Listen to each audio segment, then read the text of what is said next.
Everybody wants success. Everybody wants freedom. Everybody wants power. But the truth is, the real superpower isn't talent. It isn't luck. It isn't connections. The real superpower is self-discipline. And nobody talks about it. People will hype motivation. They'll praise inspiration. They'll celebrate talent. But the one thing that actually separates the winners from the quitters is discipline. Motivation feels good, doesn't it? That fire you get when you hear a powerful speech, that rush of energy when you watch a highlight reel, that moment when you tell yourself, tomorrow I'm changing my life. But here's the problem.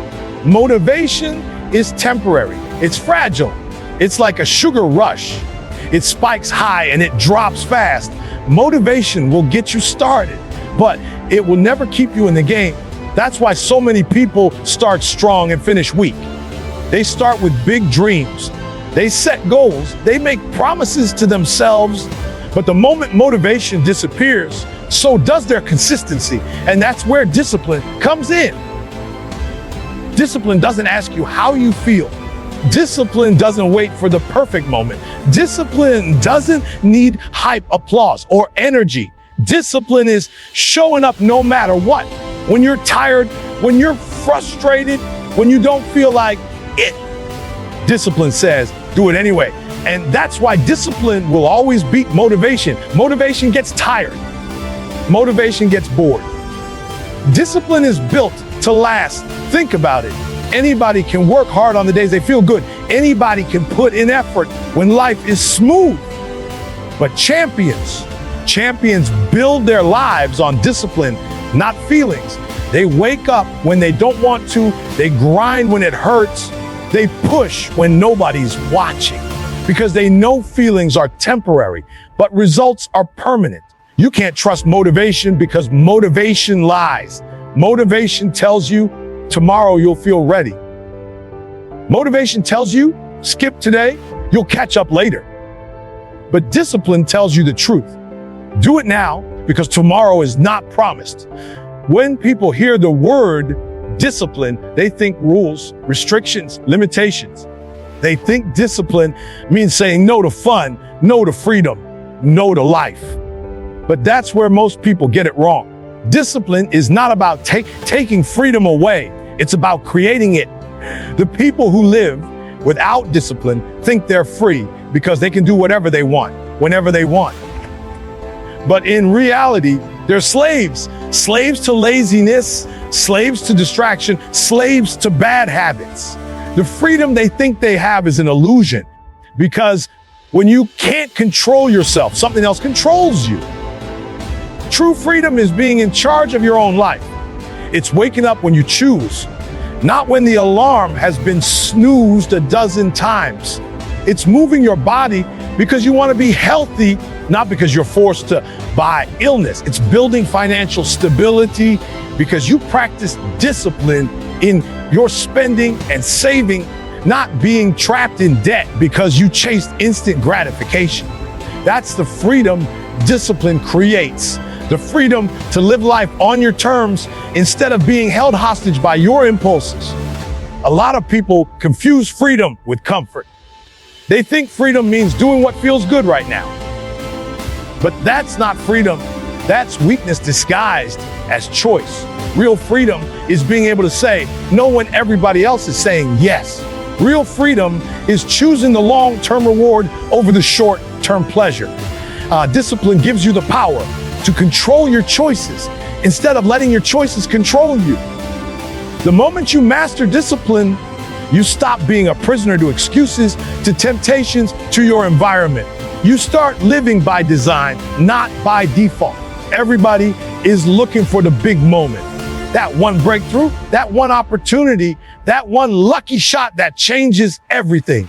People dream of going from zero to hero overnight, from average to extraordinary in a flash. But that's not how greatness works. Greatness is not built on one big win. It's built on small daily wins that compound over time. The truth is, it's not the massive moves that separate the successful from the unsuccessful. It's the tiny choices repeated over and over until they become unstoppable momentum. Small daily wins are powerful because they compound. That one workout you do today might not transform your body overnight, but stack it up over months and years. And suddenly you've built strength, endurance, and health.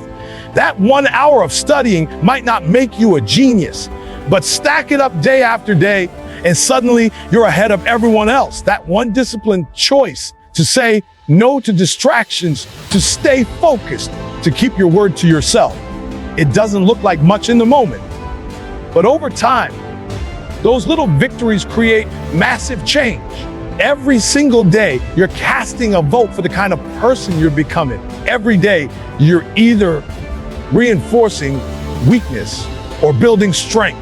Every small action is either moving you closer to your goal or pulling you further away. You don't become disciplined overnight. You don't become successful overnight.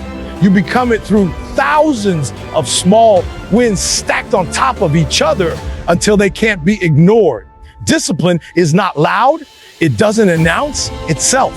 It doesn't need to be broadcasted to the world. Discipline doesn't come with applause, likes, or recognition. It's the silent weapon that separates the average from the elite, while everybody else is chasing attention, chasing motivation, chasing shortcuts. Discipline is quietly building power in the background. You don't notice it at first, but when it shows up, it dominates everything in its path. Most people underestimate discipline because it's not flashy. It doesn't look exciting to wake up early when no one's watching. It doesn't look glamorous to practice when everyone else is relaxing. It doesn't feel impressive to keep grinding when nobody gives you credit.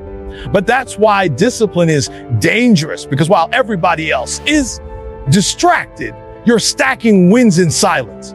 While others are waiting for the perfect moment, you're creating the moment through consistency. The silent power of discipline is that it builds an edge nobody can see until it's too late. When the pressure hits, the one who's disciplined has already been preparing. When opportunity comes, the disciplined one doesn't need to scramble. They're ready because they've been ready. Discipline doesn't show up on game day. It's been working in the shadows long before the spotlight. That's why it's a weapon. It gives you the upper hand when everyone else is caught slipping. Life will always come with pain. There's no escaping it, but you get to choose which pain you're willing to live with. The pain of discipline or the pain of regret. The pain of discipline is temporary. It's uncomfortable. It pushes you. It stretches you. It demands sacrifice. But it builds you. It makes you stronger, sharper, more resilient. The pain of regret, on the other hand, is permanent. It's heavy. It eats at you in silence.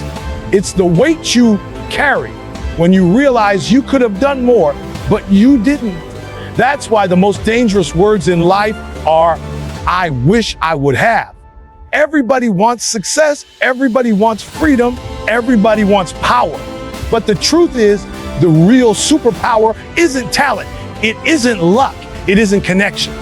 The real superpower is self-discipline, and nobody talks about it. Discipline hurts in the moment. Waking up at 5 a.m. when your body wants to sleep, that's painful. Saying no to distractions when your friends are out having fun, that stings. Staying consistent when you rather quit, that's not easy. But that pain has a purpose. It's shaping you. It's preparing you. It's the price you pay today so you can live free tomorrow. Regret, though, doesn't ask for payment up front. Regret lets you take the easy route in the moment. It lets you hit snooze. It lets you quit. It lets you escape into comfort. Regret tells you, don't worry, you can do it later. But later never comes. And then one day you wake up and realize the opportunity is gone. The time is gone. The chance to be great has slipped through your fingers. That's when regret shows up. And regret charges the highest price of all. Everybody has dreams. Everybody has visions of the life they want, the goals they want to accomplish, the person they want to become. Dreams are free. It doesn't cost anything to imagine yourself winning, to picture yourself successful, to talk about what you're going to do one day. But here's the truth. Dreams without discipline are just fantasies. They're pictures in your mind with no foundation in reality. Discipline is what takes a dream from imagination to manifestation. Without discipline, your dream stays stuck in your head. With discipline, your dream becomes your life. It's easy to dream big when you're inspired. It's easy to write down goals, make vision boards, and talk about the future when you're excited. But the moment that initial energy wears off, the dream doesn't move unless you do. And this is where most people fall short. They think passion is enough. They think talent is enough. They think wanting it badly is enough. But wanting it doesn't build it. Talent doesn't sustain it. Passion doesn't guarantee it. Only discipline does. Discipline is the bridge between dreaming and doing. Every dream demands a price, and that price is discipline. You want to start a business? Discipline will force you to study, to plan, to execute when others quit. You want to transform your body? Discipline will demand that you show up to the gym and eat right when nobody's watching. You want to graduate, get promoted, change your life. Discipline will hold you accountable when excuses come knocking. Dreams sound good, but discipline is the only thing that makes them real.